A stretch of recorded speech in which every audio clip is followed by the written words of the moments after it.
우리 지역의 이슈 콕 짚어봅니다. 헬로 이슈 토크. 지역의 현안을 시시각각 다뤄보는 헬로 이슈 토크 시간입니다. 지난 3월 11일 전두환 전 대통령은 5.18 민주화운동 39년 만에 피고인 신분으로 광주 법정에 출석했습니다. 수많은 쟁점과 이야깃거리를 남겼는데요. 서동영 변호사와 함께 짚어보도록 하겠습니다. 네, 변호사님, 지난 11일이었습니다. 고 조비오 신부에 대한 사자 명예훼손 혐의로 전두환 전 대통령이 재판을 받게 됐습니다. 광주 법정에 진짜 말 그대로 서게 됐는데요. 어떤 내용으로 좀 이렇게 시작이 됐는지 일단 간단히 설명을 좀 해주시죠. 검찰이 전두환 전 대통령을 사자의 명예훼손죄로 공소제기한 건 2018년 5월이었습니다. 그 2017년 4월에 발간된 전두환 회고록에 기재되어 있던 내용 때문이었던 건데요. 그 회고록에서 전두환은 그 조비오 신부가, 돌아가신 조비오 신부가 1980년 당시 헬기 사격이 있었다. 헬기로 시민들을 사격하는 그 장면을 내가 목격했다라고 하는 그 발언, 그런 주장을 한 거에 대해서 그게 거짓 주장이라고 이야기를 했습니다. 그래서 그 부분이 이제 그 사자의 명예를 훼손한 것이다, 이렇게 봤던 건데요. 그 전두환은 이건 이제 사자의 명예훼손죄는 고소가 있어야 논할 수 있는 법률입니다. 그래서 조비오 신부의 조카인 조영대 신부가 고소를 하셨고, 민주사회를 위한 변호사 모임 민변이 그 고소 대리를 해서 이제 여기까지 온 것입니다. 사실 그간 그 5.18 비하나 북한군 개입설, 그리고 전라도와 광주 시민을 모독하고 비하하는 여러 발언들이 있었습니다. 그런데 그런 부분에 대해서 제대로 된 법적 책임을 묻지 못했거든요. 왜냐하면 그것들이 대부분 특정인을 상대로 한 게 아니라 그 일반적인 그 집단에 대한 표시를 했던 거예요. 전라도 사람들, 광주 사람들, 이런 식의 비난은 사실 그런 부분들에 대해서는 명예훼손이 성립한다 하더라도 좀 엄격하게 해석해야 한다라고 하는 게 대부분의 판례입니다. 그래서 그 부분 때문에 지금까지 처벌을 못했던 것인데, 이번 사건은 돌아가신 조비오 신부의 구체적 발언, 이 발언에 대해서 구체적 공격이 들어왔기 때문에 그 부분만 특정해서 형사고소를 했던 것이고, 그래서 공소제기가 가능했던 것입니다. 아니, 우리가 일반적으로 명예훼손이라고 하면 잘 알고들 계실 것 같은데 사자 명예훼손 좀 생소하거든요. 어떻게 다른가요? 그러니까 죽은 자에 대한 사망한 자에 대한 사망한 자의 명예를 훼손했다라고 하는 게 사자 명예훼손이에요. 그 우리 헌법은 이제 공연히 허위의 사실을 적시하여 사자의 명예를 훼손한 경우 2년 이하의 징역 또는 500만 원 이하의 벌금에 처한다, 이렇게 되어 있는 건데요. 사망을 하였더라도 그 사람의 인격적 가치는 남아 있는 거다. 그래서 사자의 인격적 가치는 여전히 보호돼야 하는 거다, 이렇게 그런 의미에서 규정하고 있는 범죄입니다. 사자의 명예훼손죄는 반드시 허위의 사실을 적시하여야만 처벌을 하는데요. 산 사람의 경우에는 이제 그게 허위의 사실이건 진실한 사실이건 간에 명예훼손이 될 여지가 있어요. 그러나 사자의 경우에는 반드시 허위의 사실인 경우에는 명예훼손죄 처벌을 하는데, 그게 왜 그러냐면 그 자칫 진실한 사실도 처벌을 하게 되면 그게 이제 그 사자에 대한, 고인에 대한 역사적 평가를 그르칠 염려들이 있는 거거든요. 예컨대 이완용의 그 매국 사실을 누군가가 진실한 사실인 경우 이걸 발설을 하고 이야기를 했는데, 평가를 했는데 그에 대해서 유족들이 만약에 하게 되는 경우 문제가 있을 수 있겠잖아요. 그래서 사자에 대해서는 그 허위의 사실을 유포한 경우에만 명예훼손죄로 처벌하고 있습니다. 그렇다면 일단 지난해 5월 이제 전두환 전 대통령이 기소가 됐습니다. 그리고 8월에 출석을 요구를 했는데 알츠하이머를 이용으로 나오지 않았고, 또 올해 1월도 독감을 이유로 또 안 나왔습니다. 근데 이번 3월 11일에는 출석을 또 했단 말이에요. 또 아니, 어떻게 해서 또 출석까지 좀 가능했던 건지, 그리고 또 이번 재판에서 또 어떤 내용이 좀 주로 오갔는지 좀 설명 좀 해주시죠. 일단 이번에 출석을 하게 된 건 법원이 구인장을 발부해버렸기 때문이에요. 그 전에 이제 알츠하이머를 이유로, 독감을 이유로 계속 말도 안 되는 핑계를 대면서 골프는 치러 다니면서 재판은 안 나오고 이런 행태들 계속 보였고, 이번에도 독감 등등의 이유를 들고 재판 연기를 신청을 했는데 법원이 그런 재판 불출석 사유에 정당한 이유가 없다, 이렇게 봐서 안 나오면 구인장을 발부하겠다, 이렇게 된 거예요. 그래서 이제 마지못해 나온 거고요. 원래 형사재판 자체는 피고인의 출석을 해야 하는 거고, 출석할 수 없는 정당한 사유가 있는 경우는 모르지만 그런 경우에는 출석하지 않으면 구인장을 발부해서 강제적으로 재판에 끌고 나올 수 있는 것입니다. 그래서 이번 전두환의 출석은 이제 그에 따른 것이고요. 재판 과정에서 뭐 전두환 범죄사를 모두 부인한 걸로 알려져 있고요. 가장 근데 이제 전두환 측에서 그동안에 계속 주장해왔고 그날 재판에서도 강조했던 게 뭐냐면 광주는 재판 관할이 없다 이렇게 주장을 해요. 왜 그런 주장을 하냐면 형사소송법에 형사재판의 관할은 범죄지이거나 또는 피고인의 그 주소지, 거주지, 현재지 이런 걸로 규정을 하고 있습니다. 피해자의 거주지는 형사재판의 관할이 아니에요. 그렇기 때문에 이제 전두환 측에서는 이게 피해자의 관할일 수는 있지만 피고인의 현재지도 아니고 범죄지도 아니지 않느냐 이렇게 주장을 하는 거예요. 그러나 이제 요거는 말이 안 되는 주장인 게 회고록에다가 어떤 내용을 써서 타인의 명예를 훼손했다라고 하는 경우 그 명예훼손적 행위는 언제도 이루어지는 거냐면 누군가가 그 책을 사서 읽는 순간 이루어지는 것이에요.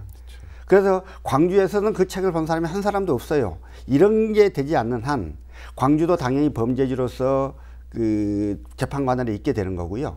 만약에 누군가가 대구에서 책을 사서 보게 되면 그리고 누군가 거기서 고소를 했다면 대구지법에서 재판이 가능한 것입니다. 이러한 점을 모르지 않아요. 그쪽에서 모르지 않을 텐데 자꾸 이걸 강조를 하는 거는 물론 이제 개인적으로는 광주에서 재판을 받기 좀 껄끄럽기도 하겠지만 그러지 않고 이게 자꾸 이제 광주라고 하는 말, 광주에서의 재판 이걸 이제 강조를 하고 부각을 시킴으로써 뭔가 이게 보복적 목적에 의해서 내 재판이 이루어지고 있는 거다라고 하는 그런 프레임으로 몰고 가려고 하는 불순한 의도가 있는 걸로 보여지지요. 아니 그렇다면 뭐 이번 재판 과정에서 정말 우리가 알아야 될 것들을 이제 캐치를 해야 될 것 같은데요. 예, 예. 일단은 뭐 허위 사실, 고의성 이 부분이 좀 입증이 될 부분인 것 같습니다. 예. 일단은 뭐 전직 대통령 전두환 씨의 혐의가 뭐 증거들에서 증명될 수 있을지가 좀 문제일 것 같은데요. 어떻게 좀 보고 계시나요? 그러니까 지금 이번에 공소 제기된 내용은 조비오 신부는 1988년 청문회 그리고 그 이후에 자기의 저서나 또 95년 검찰 조사 결과에 대해서 내내 헬기 사격이 있었다. 내가 그걸 목격했다 이렇게 주장을 해왔단 말이에요. 근데 이제 그 부분에 대해서 그게 거짓말이다 이렇게 주장을 한 거였거든요. 그 부분이 공소 제기된 내용이에요. 그렇다면 전두환에 대해서 사자의 명예훼손죄로 처벌을 할 수 있으려면 첫째 객관적으로 헬기 사격이 있었어야 돼요. 두 번째 헬기 사격이 있었다는 사실을 알면서도 전두환이 회고록에서 조비오가 거짓말을 했다라고 썼어야 되는 거거든요. 그래서 그 두 가지 부분이 증명이 돼야 되는 건데 먼저 객관적으로 헬기 사격이 있었는지 여부에 관해서는 그 작년에 이제 지난해 9월 광주에서 현장 조사까지 했던 국방부 특별조사위원회가 쓴 조사 보고서에 이런 표현이 있습니다. 육군은 1980년 5월 21일과 5월 27일 이틀에 걸쳐 공격 헬기 500MD와 UH-1H를 이용해 광주 시민을 향해 사격을 가했다. 이런 표현들이 그 조사 보고서에 나오고요. 그 다음에 정선덕 씨란 분이 당시 나도 헬기 사격을 당했다라고 하는 증언을 최근에 했다라는 네. KBS 보도도 있었습니다. 그래서 이러한 부분들과 지금 그 헬기 사격을 목격했다는 증언들 그리고 전일 빌딩에 나 있는 그 탄원들 뭐 이런 것들로 봐서는 헬기 사격이 있었다라고 하는 것은 분명한 사실로 보이고요. 문제는 이제 그러면 전두환이 그 사실을 알고 있었느냐의 문제인데 이 광주 진압의 총책이었잖아요. 네. 그러면 어떻게 뭐 개별적으로 한 사람이 죽었니만의 문제가 아니라 예컨대 최초 그 발포가 이루어졌던 일, 그렇죠. 최초 사망자가 발생했던 일, 헬기 발포 뭐 이런 것들은 당연히 진압의 총책임자인 그 전두환이 알고 있었다고 봐야 되기 때문에 저는 뭐 이 부분에 있어서 전두환이 유죄로 인정되는 건 큰 문제는 아니겠다 이런 생각을 좀 하고 있습니다. 뭐 그렇다면 이번 재판이 사실은 여러 가지 의미가 좀 있을 것 같습니다. 전두환 씨가 또 광주를 그 이후에 사건 이후에 처음으로 방문을 했단 말이에요. 예. 또 이를 바라보는 시민들의 시선들도 사실은 곱지는 않았는데 예. 하필이면 또 그날 재판장에서 그 한마디가 또 명언으로 남아버렸어요. 왜 이래? 그러니까 사실은 뭐 기자들의 질문에 대한 답변일 수도 있을 것 같은데 어떻게 좀 바라보시나요? 이 부분에. 그러니까 상당수 광주 시민들이요. 그래도 39년이나 40년이나 지냈으니 이제 또 본인도 건강도 안 좋다고 하니 이제라도 와서 영혼 없는 말이라도 사과 한마디를 해주기를 바랬던 그런 희망들이 되게 있었습니다. 그렇죠. 물론 상당수는 에이 설마 그러겠어? 그런 사람이 저렇게 했겠어 하는 생각도 있었지만 그래도 마지막 한마디라도 좀 하고 갔으면 하는 바람들이 있었는데 그건 이제 무참히 질빨려 버린 거죠. 그 태도, 그 단호함 속에서 그는 그 어떤 죄도 반성하지 않겠다라고 하는 그런 표현들이 되게 나왔던 거고요. 오히려 이제 그 전에요. 그 전에 이 전두환 계속 범행을 부인하고 있는 건데 그 민정기 전 수석 전 그 비서가 있습니다. 그 공보비서관이었는데요. 이 사람이 어느 날 갑자기 그 부분 조비오 신부 관련한 회고록 부분은 내가 썼어요. 이렇게 대통령이 쓴 게 전두환이 쓴 게 아니고 내가 썼어요. 이렇게 나와요. 그게 이제 당시 조비오 신부나 피터슨 목사 뭐 이런 사람들은 일반인도 아니고 성직자들인데 이 사람들이 있지도 않은 헬기 사격을 찾고 있었다고 강조를 하길래 내가 화가 나서 그 사람이 거짓말한 거다라고 쓴 거다 이렇게 이야기를 해요. 근데 이제 이 부분은 첫째는 이제 말이 안 되죠. 첫째는 전두환 회고록이에요. 민정기 회고록에서 그렇게 썼다면 모르겠으나 전두환 회고록에서 그렇게 썼던 거예요. 두 번째로 서록 전두환 회고록을 작성하는데 민정기 공보비서관이 일부 관여를 했다 하더라도요. 그건 전체적인 예컨대 전두환이 직접 쓰거나 또는 전두환이 불러주는 거를 구술을 하는 과정에서 민정기는 거기에 개입해서 내용을 약간 수정하거나 오탈자를 잡거나 즉 말하는 자 전두환의 사고와 의도를 벗어나지 않은 범위 내에서 약간 수정을 가하는 정도의 역할을 했을 거라고요. 이런 역할을 한 게 이게 신부름꾼이잖아요. 그러니까 마틀사자를 써서 사자라고 하는데 이런 사자예요. 그러면 사자에 불과한 민정기의 행위는 전두환의 행위에 다름 아닌 것이어서 민정기가 이렇게 주장을 한들 자신들의 범죄를 피할 방법도 없습니다. 오히려 그 재판을 지연하거나 또는 전두환의 죄책을 면하기 위한 술수로밖에 보이지 않는데 이런 행태만 계속 반복을 하고 있는 거예요. 그러니까 그 이전에 있었던 관할 문제, 관할에 대한 주장이나 민정기의 주장이나 또 그날 아까 말씀하셨던 그 기자의 질문에 대해서 그 보인 그렇죠. 그 강단 있는 거부감 뭐 이런 것들로 봐서 저 사람은 광주의 진실에 대해서 단 한 번도 가까이 접근하지 않았고 그 문제에 대해서 죽어간 수많은 사람들에 대해서 단 한 번도 미안한 감정을 갖고 살아오지 않았다라고 하는 것들이 웅변적으로 보여지는 것 같습니다. 사실 또 이번에 그 전두환 씨가 광주를 방문하면서 5.18에 대한 또 재조명이 되고 있습니다. 사실은 당시의 여러 일들이 사실은 어떻게 보면 이 전두환 씨의 힘에 의해서 손에 의해서 많이 또 좌지우지 됐을 것 같다라는 뭐 추측도 사실은 좀 있는데 빨리 그동안 해왔던 이런 일련의 행태들 이번 재판에 영향이 좀 많을까요? 그러겠죠. 그러니까 이제 일단 5.18에 대한 진상은 어느 정도는 규명이 된 상태입니다. 근데 그동안에 규명되지 않았던 헬기 사격이라고 하는 이런 새로운 사실에 대한 그 규명 작업들이 지금 시작이 되고 그렇죠. 있고 그 부분이 재판의 그 쟁점이 되는 건데요. 사실 그 5.18 광주 민주화 운동은 세계적으로도 굉장히 의미 있는 민주화 운동 역사에 있어서 한 역사의 기록이고 한 페이지입니다. 그건 우리로서는 굉장히 그 자랑스럽고 떳떳한 그런 역사이기도 한데요. 그 사건은 그러나 반대편에서 보자면 군인이 정권을 잡으려고 국민의 세금으로 마련한 총칼을 들고 시민들을 공격한 거예요. 세계 어느 나라 군인이 자국민을 공격한 사례는 없습니다. 근데 이건 자국민을 향해서 군사작전을 펼치고 그 공격을 한 사건이거든요. 이렇게 극악무도한 사건인데 이 과정에서 심지어 비무장의 시민들을 향해서 헬기를 동원을 해서 공격 헬기로 총탄까지 쐈다라고 하는 이 어마무시한 일들인 거예요. 그래서 이 부분이 이제 이번 재판 결과를 통해서 재판을 통해서 헬기 사격이 있었는지 여부에 대해서 정말 법원의 이제 판단이 또 한 번 이루어지는 것이죠. 그래서 그런 의미에서 굉장히 의미 있는 재판이라고 할 것이고요. 이렇게 했던 사람 시간이 지나면 반성하고 사과할 수 있어야 하고 역사의 판단과 평가 속에 겸허할 수 있어야 하고 그래야 최소한 그게 사람이 살아가는 과정일 거예요. 독일의 경우 나치에 부역했던 사람들은 아주 사소한 부역이라 하더라도 끝끝내 단죄를 해왔고 그래서 독일이 전 세계적으로 가장 정의롭게 평가되는 사회가 됐습니다. 우리는 친일 잔재도 청산하지 못했고 5.18도 제대로 청산하지 못했습니다. 사실상. 그래서 이제 그 뿌리가 이번에 그 국회의원 3사람의 그 5.18 망언으로 이어지는 거고, 아직도 지만원과 같은 자들이 아직도 이렇게 팔개치고 다니는 거고, 이제 이런 결과라고 보여지는 거여서 굉장히 안타깝고요. 무엇보다도 국회의원이라고 하는 자는 국민에 의해 선출된 자로서 단지 지역의 이익뿐만 아니라 국민의 민의를 대변해야 되는 헌법적 지위에 있는 사람들입니다. 이런 사람들이 그 전당대회에서 표명표 얻어보겠다고 그 한쪽에 완전히 사고가 쏠려 있어서 누가 봐도 정상으로 보이지 않은 그 몇 사람들의 표를 얻어보겠다고 그런 식의 발언을 국회의원이 했다는 거에 대해서는 정말 너무 이렇게 슬픈 현실이다. 우리 정치의 후진성이 너무 극명하게 드러난 사건이다. 그런 측면에서도 많이 안타깝습니다.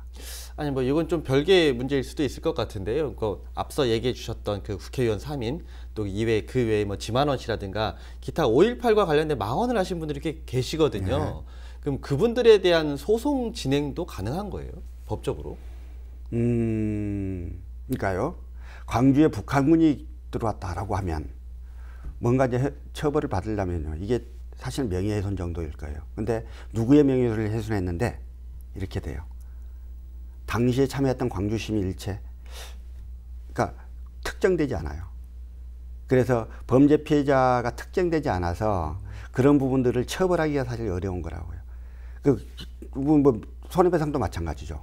누가 손해를 당했는데 우리 모두가 라고 하는 것은 조금 애매하고 법적 실체로서 특정하기 어려운 면들이 있는 거예요. 이게 지금까지 광주를 비하하고 했던 사람들이 처벌이 잘 안 되는 이유였고요.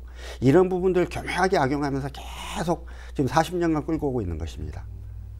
참 이게 너무 안타까운 현실이라서 사실 이 부분들을 좀 어떻게 우리가 좌시해야 될지 이분들 분명히 좀 짚고 넘어가야 될 것 같은데요. 그 앞으로 이제 또 재판이 4월 8일로 잡혀 있단 말이에요. 앞으로 좀 이 재판 과정 어떻게 좀 진행될까요? 이제 전두환 측에서는 공소사실 부인하는 거예요. 공소사실 부인하는 거는 아까 이제 전두환 유죄로 인정되려면 두 가지 사실이 입증돼야 한다고 해서 하나는 헬기 사격이 있었다. 두 번째 헬기 사격이 있었다라고 하는 걸 전두환이 알고 있었다. 이 두 가지 점이 입증이 돼야 되는데 이제 그 반대 측면에서 보자면 무죄를 주장하는 전두환 입장에서는 그 두 가지를 부인하기 위해서 부단한 노력을 하지 않겠습니까? 그래서 국방부 조사 보고서, 특별위원회의 조사 보고서의 문제점을 지적한다거나 또는 거기에 뭐 조사관으로 참여했던 사람의 진술의 신빙성을 탄핵한다거나 하는 이런 일을 하려고 노력을 할 것이기 때문에 아마 그쪽에서 굉장히 많은 증인들을 불러댈 거예요. 그래서 재판이 의외로 좀 길어질 수도 있습니다. 일단 기왕 밝혀져 있는 역사의 진실이 더 이상 뭐 왜곡되거나 그런 일은 없을 테니 우리는 조금 차분하게 지켜보면 좋겠다는 생각을 갖고 있습니다. 뭐 그렇다면 이제 뭐 요거는 질문에 없는 내용일 수도 있는데요. 사실 이제 변호사님이 직접 또 이제 법조계 몸을 담고 계신 만큼 앞으로의 좀 전망을 한번 내놓으신다면 좀 어떻게 볼 수 있을까요? 저는 뭐 유죄가 되지 않을까 싶고요. 다만 이제 형이 그렇게 세지는 않습니다. 아까 2년 이하의 징역 금고 500만 원 이하의 벌금 이랬는데요. 과거 그러나 사자의 명예훼손죄로 굉장히 크게 처벌을 받았던 사례가 조현호 전 경찰청장이 그 노무현 대통령이 돈 받아먹고 바위에서 떼어냈다는 발언을 했고 그에 대해서 계속 거짓말로 점철하고 하는 과정을 거쳐오면서 상당히 오랜 후에 기소가 됐는데 법원이 징역 10월인가 선고했던 기억이 있습니다. 그래서 아마 뭐 징역이 1년을 넘을 것 같지는 않습니다만 조현호 전 경찰청장의 사례를 보면 전두환에 대해서도 그 법정 구속 실형의 가능성도 완전히 배제할 수는 없다. 다만 이제 조현호에 비해서 워낙 고령이 돼버렸으니까 재판부에서 그런 점들을 고려할 가능성이 있다 이렇게 생각이 듭니다. 네, 일단은 뭐 앞으로의 재판 과정 좀 더 지켜봐야 될 것 같습니다. 오늘 얘기는 여기까지 한번 진행하도록 하겠습니다. 오늘 말씀 감사합니다. 네, 이 재판의 쟁점은 5.18 당시 헬기 사격이 실제로 있었는지 그리고 전 씨는 그 사실을 알고도 고의로 회의록의 사실을 부정했는지가 될 것으로 보입니다. 앞으로의 재판 과정, 4월 8일 바로 열리는 재판 역시 많은 이들의 관심이 주목되고 있는데요. 앞으로 이 재판 과정 좀 더 지켜봐야 될 것 같습니다. 지금까지 헬로 이슈토크였습니다.